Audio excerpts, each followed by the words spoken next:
여러분들은 올해가 광복 몇 주년인지 알고 계신가요? 여러분들이 알고 있는 여성 독립운동가는 누가 있나요? 여전히 진행 중인 아픈 역사의 굴레, 이제는 되돌아볼 때입니다. 오늘은 광복절 특집으로 꾸며집니다. 기상캐스터들의 유쾌한 날씨 생활 토크쇼 캐스터! 안녕하세요. 안녕하세요. 아, 8월 중순 정말 여름의 한 복판에 서 있습니다. 이런 말 있잖아요. 숨이 턱턱 막힐 정도로 덥다라는 우리 멘트 많이 쓰잖아요. 정말 숨 막혀요. 네, 특히 너무 더워요. 올해는 더워도 너무 더운 것 같아요. 일찍부터 덥기 시작해서 쭉 네. 더운 것 같은데요. 네. 이렇게 날씨 유별날 때 네. 우리가 참 바쁘잖아요. 그렇죠. 네. 저 지금 되게 피곤해요. 새벽에 나왔는데 정신도 없고. 요즘 승민 씨가 정말 바빠요. 밤낮 가리지 않고 요즘 네. 워커홀릭이 됐어요. 그렇죠. 네. 밤낮으로 중계를. 워커홀릭은 사실 워커홀릭은 아니거든요. 어쩔 수 없이. 본인의 의도랑 상관없이 워커홀릭이 저 집에서도 일하는 여자예요. 그냥 하고 싶어 하는 게 아니잖아요. 아니 사실 제가 밤에 열대야 중계를 나간 걸 봤거든요. 네네. 한강으로. 네. 근데 다음 날 바닷가에 가 계시더라고요. 정말 바쁘네요. 그때는. 정말 고생이 대단했어요. 많으시네요. 이렇게 8월은 더운데요. 우리가 꼭 기억해야 될 날이 있습니다. 네. 바로 광복절인데요. 그렇죠. 그래서 저희 캐스다에서 이번에 광복절 특집을 준비를 해봤습니다. 네. 네, 저희가 함께 이렇게 녹화하는 현장을 이제 참여하면서 볼 수 있는 방법이 있죠. 네, 매주 화요일 오후 3시에 유튜브로 들어오셔서 이제 아래 채널로 들어오시면요. 네. 저희가 이렇게 녹화하는 모습도 보실 수가 있고요. 또 이제 채팅방 참여도 할 수가 있습니다. 네, 그리고 오늘의 채팅창 주제는 바로 내가 가장 존경하는 독립투사입니다. 네. 맞는 독립투사 원하는 분들? 독립투사를 댓글로 써주시면 저희가 좀 이따가 소개해드릴게요. 네, 저희가 사실 캐스터에서 특히나 역사에 관련된 방송 많이 했잖아요. 맞아요. 그러다 보니까 아무래도 독립투사분들에 대해서 좀 많이 알게 되고 또 공부도 했었는데 여러분들이 기억하고 있는 혹은 존경하는 독립투사가 있다면 저는 캐수다 하면서 네. 이제 기억이 나는 김상옥 열사. 그러니까 전설의 400대 1로 싸우셨던 분. 네, 400대 1로 정말 무서웠을 것 같은데. 네, 그렇죠. 그리고 마지막 남은 총알을 네. 이제 본인한테 쏘면서 대한독립 만세를 외치면서 그야말로 네. 드라마 저 같네요. 지금 닭살 돋았어요. 지금. 영화 들었을 때는 아니죠. 멋있는데 네. 막상 그 상황이라고 생각하면 정말 대단하신 것 같아요. 정말 무서웠을 것 같아요. 마음이 얼마큼 강하시고 나라를 사랑하는 마음이 있었지 않았으면 정말 할 수 없는 4대 1도 좀 무섭거든요. 그러니까 네. 400대 4대 1이 내가 4명이었어도 가끔 무서울 때 있어요. 맞아요. 도망갔을 거잖아. 대단하세요. 아이 좀 4명이 도망가기 좀 그래요. 이민 캐스터는 저는 이제 시인, 윤동주 시인이 생각이 맞아요. 났어요. 왜냐하면 그 시대에 그 젊은이가 그 신념을 지키면서 이렇게 할 수 있다는 게 정말 그렇죠. 대단하다는 생각이 뭐 들었거든요. 무력적인 어떤 그런 것도 좋지만 사실 시나 이렇게 글을 통해서 사람들 마음속 깊이 새길 수 있다는 것도 맞아요. 굉장히 중요하거든요. 네, 그래서 시를 외우셨다고요? 네. 네, 한번 읊어주시죠. 아니 제가 좋아하는 시가 있는데 서시인데 네. 해가 지기 전에 그러니까요 이렇게 죄송합니다. 하실 줄 알고 좋아하는 시인데 한 10분 전에 막 외우시던데 그 윤희 외우시던데? 씨가 너무 잘 알죠. 저희 그거 학교 다닐 때 엄청 다 시험문들 외우라고 하지 나오죠. 않았나요? 그렇죠. 한번 해보세요. 한번 해보세요. 저요? 네. 본인이 외우는 걸 저한테 하라고 했어요. 왜 지금 보려고? 제가 좀 네. 짚는 글씨를 날까지 많이 써놨네요. 하늘을 우러러 한 점 부끄러움이 없기를. 그렇죠. 네. 좋아하는 거 거기까지 맞죠? 네, 좋아합니다. 네. 네. 그러면 제가 좀 질문을 달리해서요. 네. 여러분들이 알고 있는 여성 독립운동가는 유관순 누님이시죠? 유관순 누나 화이팅! 저도. 네, 또 유관순 열사. 그렇죠. 네, 유관순 사실 열사. 여성 독립운동가하면 유관순 여사 외에는 좀 사실 생각나는 분이 여사 막 열사님. 열사님. 여사님도 된다고 되긴 했는데. 되는데 좀 그래도 좀 예, 젊은 나이. 예, 왠지 열사님. 누님이 더. 네, 누님이 좀 더. 우리가 어렸을 때는 유관순 누나라고 배웠잖아요. 갑자기 나이를 확 올리시니까 여사님으로. 맞아요. 존경하는 의미로 네. 했는데. 사실 부끄럽게도 저도 유관순 열사를 가장 먼저 떠올리게 되는데 네. 이렇게 다들 말씀하신 것처럼 유관순 열사는 다들 아시겠지만 그렇죠. 제가 앞으로 호명하는 이름을 네. 한 번이라도 들어본 적이 있는지 정말 잘 생각해 보세요 네, 한번. 네. 네, 김락, 이화림, 네. 남자현, 정정화, 동풍신, 김마리아, 박자혜, 박차정. 혹시 들어보신 적 있으신가요? 지금 말씀하신 분들이 독립운동을 하신 여성분들이신 거죠? 맞아요. 정말 제가 근데 어. 너무 많아서 일일이 네. 다 호명하지 못한 게 안타깝기는 해요. 저는 다 못 들어본 네, 이름들인 것 저도 같아요. 조금 네. 전 남자연 의사. 좀 익숙하네요. 아니요. 그 영화 암살에서 친구 중에 남자씨 있어요, 없어요? 그거 말씀해 주세요. 아니에요. 영화 암살에서 아. 그 전지현의 역할의 실존 인물이라고 알고 있습니다. 근데 뭐 영화였지만 그렇게 조금 우리가 몰랐던 분들 알게 되는 것도 굉장히 뭐 허구도 있지만 굉장히 중요한 부분이었던 것 같아요. 이렇게 또 이름을 기억하니까. 네. 맞아요. 또 윤희 씨가 말했는데 작년에 개봉한 영화 암살에서요. 네. 이렇게 다시 한번 여성 독립운동가들이 재조명되기도 했었는데 사실 좀 생소하고 잘 모르는 게 많아요. 네. 맞아요. 이 일제강점기 35년 동안 수많은 여성 항일투사들이 있었지만 근데 독립 유공자로 인정받은 사람이 사실 전체의 1.8%밖에 되지 않는데요. 와, 1.8%. 네, 네. 그래서 이제 여자이기 때문에 이렇게 인정도 받지 못하고 네. 또 아직 이름조차 밝혀내지 못한 분들이 많다고 해서 정말 안타까워요. 아, 정말로 이름조차 밝혀내지 못했다는 건 좀 안타까운 것도 안타깝고 좀 답답하기도 하네요. 속상하기도 해요. 네, 제가 그 많은 이제 여성 독립운동가 중에 네. 한 분을 소개해 드리려고 하는데 네. 혹시 조 마리아라고 들어보셨나요? 아까 김마리아 선생님은 네. 말씀하셨지만 조마리 또 다른 분이세요? 아, 여성 제가- 독립운동가 중에서 마리아라는 이름을 가지신 분들이 또 있네요. 네, 아까 김마리아 그쵸. 네, 말씀하셨죠. 네. 열사님을 제가 말씀하셨고. 힌트를 드리자면요. 네. 굉장히 유명한 독립운동가의 어머님이세요. 윤봉길 의사. 의사, 뭐 안중근 의사, 이 중에 유관순 있는데요. 열사 셋 중에 대표적으로 아는 거예요. 세 명이시거든요. 왠지 있을 것 같긴 한데. 세 분 중에 한 분이 있을 것 같은데. 맞아요. 바로 네. 안중근 의사의 아. 이름이에요. 아. 네, 이게 국제 보상 운동이 전국적으로 일어났을 때 네. 뭐 은가락지와 은투 등을 쾌척했을 만큼 네. 정말 조국의 독립을 위해서 애썼고 평소 아들에게 대의에 죽는 것이 어미에 대한 효도다라는 와, 말을 그렇게 정말 입에 달고 대단하시네요. 살았다고 해요. 그리고 이 아들의 독립운동을 돕기 위해서 이 상해로 망명을 하시고 네. 또 1926년 7월부터는 대한민국 임시정부 경제후원의 임원으로도 활동을 했다고 하는데요. 이 사실 이 조마리아 이제 열사님뿐만이 아니라 이제 안중근 의사의 가족들 대부분이 이렇게 네. 독립운동을 위해서 헌신을 했다고 해요. 아, 정말 어떤 가르침이라는 게 굉장히 중요하다는 생각이 다시 한번 들어요. 맞아요. 그리고 저도 알고 있는 게 그 편지와 함께 네. 그 수의를 직접 어머니가 지어서 그 안중근 의사에게 전해줬다고 해요. 그래서 그 사진이 있는데 사형 집행이 되기 5분 전에 네. 어머니가 지어주신 수의를 입고 의자에 앉아서 이렇게 있는 모습이 봤는데 굉장히 호연한 모습이라서 되게 안타깝기도 하고 정말 대단하다는 그런 생각이 들었거든요. 정말 마음이 아픈 게 어머니들 마음은 다 똑같잖아요. 그렇죠. 아무리 조금만 다쳐도 맞아요. 마음 아프고 그러시는데. 나라를 위한 일이라고 하더라도 차라리 내가 아프지. 그렇죠. 뭐 아들이 아프거나 위험한 일을 겪는 거는 싫을 텐데 네. 정말 나라를 위해서 이렇게 이제 어머니로서의 그런 마음을 접어두고 또 이렇게 응원을 했다는 게 네. 참 네. 대단하고 아. 멋있다는 생각이 들어요. 맞아요. 감사합니다. 얼마나 마음이 아프셨겠어요. 네. 근데 더 안타깝게도 이제 안중근 의사의 유해를 찾지 못한 것처럼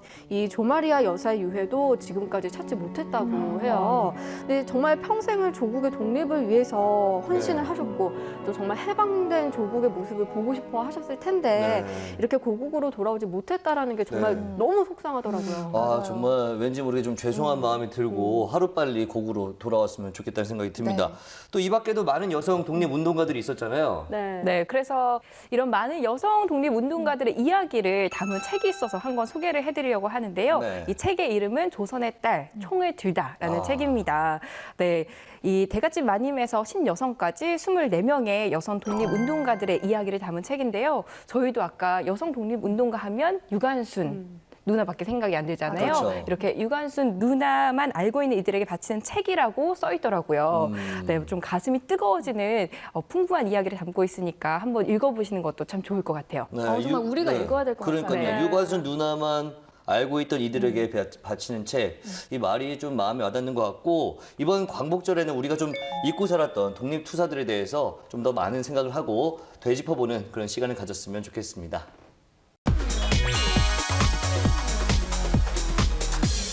네, 오늘 광복절 특집으로 계속해서 이야기를 나누고 있는데 오늘도 유튜브 라이브 쇼로 참여해주고 있는 분들과 한번 대화를 나눠보도록 하겠습니다. 오늘 주제가 뭐였죠? 네, 오늘 주제는요. 내가 가장 존경하는 독립투사는입니다. 네. 오늘도 많은 분들이 참여를 해주셨는데요. 네. 어떤 글들이 올라와 있는지 한번 나눠볼까요? 자, 위에부터 좀 볼게요. 오늘 가장 존경하는 독립투사는 아까 어떤 분이 제가 아까 네. 김상욱 열사를 네, 말씀드렸는데 말씀하시려고 했대요. 말씀을 하려고 했는데라고 이영호님께서 해주셨고 네. 그리고 통했네요. 네 유관순 열사님을 존경한다.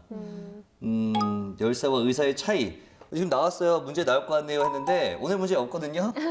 의사 열사 차이 아세요? 당연히 나오긴- 알죠. 뭐예요? 열사는 무력으로.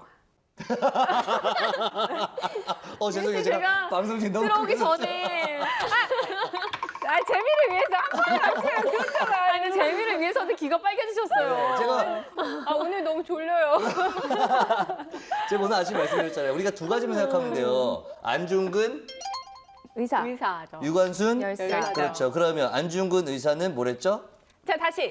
의사는 무력을 사용하는 거고요. 네. 네. 그러니까 너무 들어오기 직전에 검색하면 저런 부작용이 있어요. 이영호님께서 네. 하신 말씀이 있어요. 야인시대라는 드라마에서 본 네. 나석주 의사가 생각이 나는데요. 네, 동양척식 회사 투척과 조선철도 회사에서 일본인들을 저격한이라고 하셨네요. 사실 이렇게 역사 드라마도 괜찮은 게 우리가 좀 짚고 넘어가지 못하는 분들까지 이렇게 좀 알게 해주는 경향이 있어서 저도 참 맞아요. 좋다는 생각 들어요. 맞아요. 기억에도 더 잘 남고요. 그렇죠, 그렇죠. 그리고 몇 분께서는 김마리아와 또 남자현 열사님들은 이제 들어본 들어봤다. 적이 있다라고 네. 하셨네요. 아무래도 남자현 열사 같은 경우에는 네. 이제 암살 네, 영화 그렇죠. 때문에 더 많이 들어보신 것 맞아요. 같아요. 좀 영화를 집중해서 보신 네. 분들은 좀 많이 보셨을 것 같고. 네, 이 올려주신 분들 한 분 한 분 좀 가슴 속에 새기셨으면 좋겠어요. 네. 자, 이쯤에서 우리도 좀 스스로 한번 돌아볼 시간을 가질 필요가 있을 것 같아요. 그래서 제가 광복절 맞이 퀴즈를 한번 준비해 봤습니다. 자, OX도 있고요. 자, OX도 있고, 자, 저희가 태연이께서 나름 있나요? 공부를 네, 있습니다. 자, 있고, 또 객관식도. 작가님이 여기다가는 OX 퀴즈도 있고 하는데 OX 넣고 객관식으로 그럼 이게 필요가 없죠? 이거 왜 있죠? 정답 이렇게 할 수 있는 힘이 정답하겠습니다. 그렇게 한번 진행해 볼게요. 자, 첫 번째 일단 연습 문제 한번 들어볼게요. 자, 우리나라가 해방을 맞이한 해는 1번. 근데 이거 맞추면 상품 있어요? 네, 있어요. 당연히 있죠. 작가님의 따뜻한 사랑. 다음 주에 주어진 여러분께 드리는 멘트. 클래식 멘트. 오케이.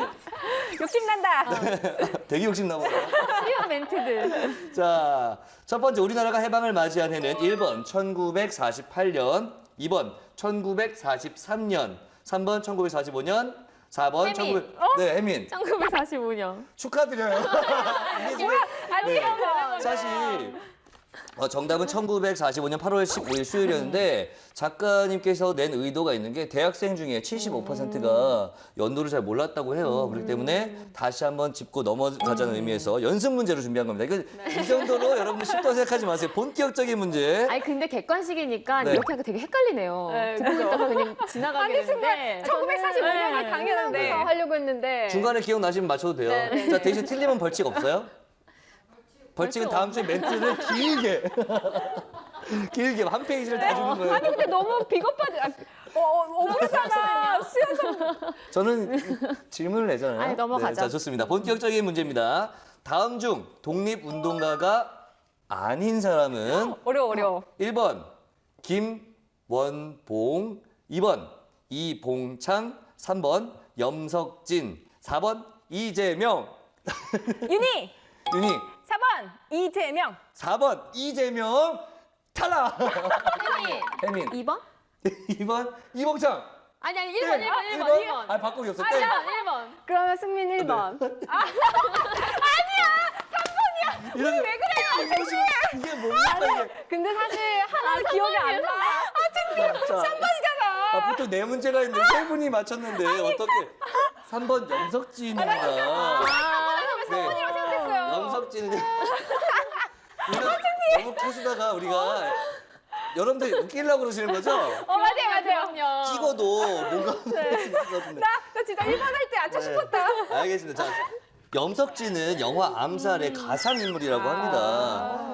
김원봉 선생님은 의열단 및 조선의용대를 설립하신 분이고 1번이었죠. 2번 이봉창 의사는 일왕을 직접 겨냥해서 처단하려 했던 독립운동가. 그리고 4번 이재명 의사는 이토 히로부미 살해를 계획을 했고 친일파였던 이완용을 암살하려다가 체포돼서 사형을 당하신 분이라고 합니다. 암살에 나온 분들이 다 실존 인물이 아닌 거예요. 네, 그러니까 뭐 허구를 이게 재미를 해서 조금 헷갈렸어요. 암살 안 보셨다는 아니 근데 암살을 보신 분들은 충분히 헷갈릴 수 있는 헷갈릴 수 문제예요. 있습니다. 좋습니다. 있어요. 다음 문제 네, 좀 다음 어떻게 문제. 진행이 될지 보도록 할게요. 자, 이 인물은 누구일까요? 명문가의 자제였던 이분을 포함한 6 형제는 을사늑약이 체결되죠. 제가 봤을 때 을사늑약 아니 계속해봐요. 오케이. 계속해봐. 체결되자 물려받은 전 재산을 처분해 독립운동에 헌신을 했는데요. 신흥무관학교를 설립했고 우리나라 초대 부통령이기도 했습니다. 윤희. 누굴까? 아, 번호가 있어. 윤희. 몇 번 대답해야 돼? 몇 번? 그냥 한번 해보세요. 아니. 윤희 하셨기 때문에 하셔야 돼요. 몇 번 누구 하셔야 돼요, 일단. 아니, 2글자예요?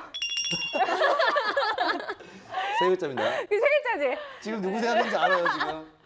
아니 통령까지만 들어갔고. 네, 알겠습니다. 자, 일단 가죠. 부통령. 초대 부통령이도 했습니다. 누구일까요? 1번 이회영, 2번 이시영, 3번 이우영, 4번 이보영. 혜민. 혜민. 이회영. 땡. 윤희! 2번 뭐요? 그냥 2번. 2번 뭐? 이우영이었는데. 이게 번호만 맞추는 게 아니라. 죄송한데 여기 저희가 예능하는 프로그램인가요? 여러분들. 자, 2번 이우영 탈락. 자, 자, 4번. 4번 누구요? 4번은 아니야. 4번 이보영. 땡. 3번 네. 이시영. 2번 이시영. 아, 박수 주세요. 아, 참. 한 문제 맞히셨네요. 네. 자, 정답은 2번 이시영 선생님인데요. 1907년 형인 이회영 선생을 비롯해서 안창호, 전동기, 이동영 이런 분들과 신민회를 비밀리에 조직을 했고요. 이후에 만주에 독립기지를 설립하기 위해서 정말 부유한 집안에 있었는데 모두 처분하고 온 가족이 떠났다고 합니다. 나라를 위해서 모든 것을 헌신하신 분이죠. 그러면 다른 분들은요? 그러니까 1번 이회영 선생님은 이시영 선생님의 형님. 그다음에 형님. 이우영은 제가 아는 저기 가수. 똑같아. 그만해. 우리 죄송합니다. 그런 이미지 아니야. 아니, 넘어가요. 갑자기 예능으로 바뀌어가지고. 자, 좋습니다. 사실 저희가 좀 웃으면서 재미있게 좀 풀어봤는데 오늘 문제들이 사실 좀 어려운 문제들이에요. 저희가 학창 시절에 많이 배우지 못했던 부분도 있고 저희가 웃었지만 아마 많은 분들이 잘 모를 것 같고 대신에 저희가 오늘 문제를 못 맞췄지만 앞으로 이런 이야기 나왔을 때 꼭 잊지 않도록 하시면 좋을 것 같습니다. 그리고 지금 하늘나라에서 이분들도 저희를 지켜보면서 그래도 좀 뿌듯하게 보지 않을까 하는 생각을 볼 수 있겠네요. 아. 자, 박수 한번 주세요. 자, 그리고 이제 여전히 좀 관심이 필요한 것들이 좀 있어요. 네. 어떤 것들이 있을까요? 네, 우리나라가 해방을 맞이했지만 여전히 역사의 잔재가 남아있는 곳이 많습니다. 네. 무엇보다 좀 관심이 많이 필요할 것 같은데요. 여러분들은 우토로 마을이라고 들어보셨어요? 예전에 뭐 방송국 통해서 봤죠. 예, 맞습니다. 정말 감동적이었어요. 네. 한 방송국 유명 예능 프로그램에서 이 출연진들이 그곳을 가서 관심을 받기 시작했었잖아요. 네. 네, 맞아요. 이게 일제 강점기 때 이제 강제로 동원된 그 조선인 노동자들이 모여서 살면서 그렇죠. 시작된 마을이잖아요. 근데 이런 비슷한 곳이 한 군데 더 있어요. 바로 사할린이죠. 사할린. 사할린 들어봤어요. 네. 이 우토로 마을은 일본 교토의 남쪽에 있는 우토로 51번가에 있는 마을이에요. 네. 1941년 일본 군 비행장 건설 때 강제에 동원된 노동자 한 2,000명 중에 조선인 노동자가 한 1,300명 정도가 되거든요. 네. 이 가건물 합숙소가 마을의 출발점이라고 볼 수 있습니다. 네. 그 비행장 공사가 결국 일본의 패전으로 중단이 되면서 네. 강제로 일을 한 것도 네. 정말 슬픈데 네. 돈을 받지도 못하고 그렇죠. 돈도 갈 곳도 없어서 이 조선인 노동자들이 거기서 새 삶을 개척할 수밖에 없었다고 합니다. 이후에도 이곳에 사는 조선인들과 후손들도 가난과 또 차별 속에서 이 마을을 가꿀 수밖에 없는데요. 네. 1989년 강제로 좀 철거될 상황에 놓이자 그렇죠. 이때 비로소 이 마을이 처음 알려지기 시작을 했다고 해요. 네. 제가 듣기로는 이 마을이 우물 하나 없는 황무지였대요. 네. 근데 이제 이분들이 이제 살 수 있게 이제 그 마을을 가꿔서 이제 살만하니까 나가라고 그렇죠, 하는 거예요. 그렇죠. 내 땅에 나가라 이거 억울해요. 아니에요. 그러니까요. 네. 얼마나 억울하고 답답할까라는 생각이 드는데 듣는 저도 화가 나더라고요. 그러니까요. 이 부동산 회사에서 소송을 했는데 네. 법원이 부동산 회사의 손을 들어줬습니다. 그래서 이분들이 강제로 이 철거될 명령에 놓여졌고, 강제 퇴거 명령에 놓여졌고 네. 철거할 수밖에 없는 상황이었는데요. 네. 다행인 건 일본의 이제 양심 세력과 그리고 한국의 시민 단체들이 서로 합심을 해서 네. 살리자, 이 마을을 살리자라는 운동을 시작을 했습니다. 그리고 우리나라도 이제 돈을 내놓기로 했고요. 그래서 2010년에 되던 해에 우토로 마을의 땅 3분의 1 정도를 매입을 해서 네. 강제 철거는 일단 보류되면서 위기는 넘겼다고 해요. 그래도 네. 많은 분이 이것을 외면하지 않아서 참 그나마 다행인 것 같아요. 그러니까요. 그런데 우토로 마을이 또 최근에 재개발을 위한 철거에 다시 들어갔다고 합니다. 좀 안타까운데요. 일본 정부가 주민들의 이 재입주를 좀 보장을 하면서 현대식으로 건물을 바꾼다고 합니다. 네. 이 까닭에 동포들이 함께 동고동락했던 이 마을 회관과 또 합숙소 같은 마을의 상징이라고 할 수 있는 네. 건물들이 다 이제 헐게 되는 거죠. 좀 마을의 옛 모습은 사라지지만 그 옛날의 역사는 꼭 그쵸. 지켜줘야 될 것 같습니다. 아니 사실 뭐 재개발도 좋지만 어르신들이 그냥 사시고 지금 이렇게 지내신 게 훨씬 좋은데 갑자기 어디로 가실 거면 참 재개발을 명목하에 참 나쁜 행동을 하는 게 아닐까라는 생각도 들어요. 얼마나 또 당황하실까 그렇죠. 생각도 들고 네. 그러니까 역사를 잊은 민족에게는 미래도 없다라는 말이 있는데 일본은 전쟁의 이 패배만을 좀 생각할 것이 아니라 그 전쟁 속에서 수많은 희생자들이 나왔다는 거를 꼭 인식을 해야 될 것 같습니다. 네. 정말 답답하고 이제 듣기만 해도 슬픈데 우리가 광복을 맞이한 거는 사실 너무 기쁜 일인데 그렇죠. 우리가 앞서 얘기했던 것처럼 강제징용이나 또 위안부 문제도 그렇고요. 그 흔적들이 고스란히 있잖아요. 네. 또 그 흔적들을 안고 살아가는 사람들이 많은데 그분들의 이제 마음이나 여러 가지 일들을 꼭 기억하셨으면 좋겠어요. 네, 맞습니다.